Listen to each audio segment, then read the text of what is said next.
అంటే కోపం గాని కేసులు లేని లీడర్లు కోర్టు మెట్లెక్కని నాయకులు ఉన్నారా అబ్బా దేశంలా? దుర్బిని పెట్టుకొని దేవులాడినా దొరకరు. అరెస్టులు కేసులు జైలు కామనే. ఇంకా చెప్పాలంటే ఎన్ని మాటలు అరెస్ట్ అయితే ఎన్ని కేసులుంటే అంత తోపు లీడర్ కింద లెక్క మరి.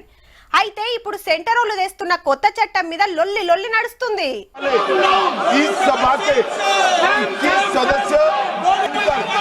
కాయిదాలు చింపేసుడు, స్పీకర్ పోడియం కాడికి పోయి లొల్లి చేసుడు, పార్లమెంట్ లో గట్టిగానే నడిచింది లడాయి.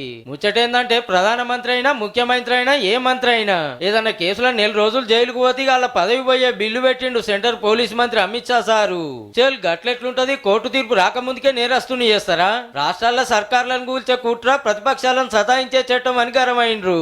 అప్పట్లో గుజరాత్ మంత్రిగా ఉన్నప్పుడు అమిత్ షా సార్ జైలుకు పోయింది యాద్ చేసిండు Congress MP KC Venugopal sir. Gujarat. He had been arrested, sir.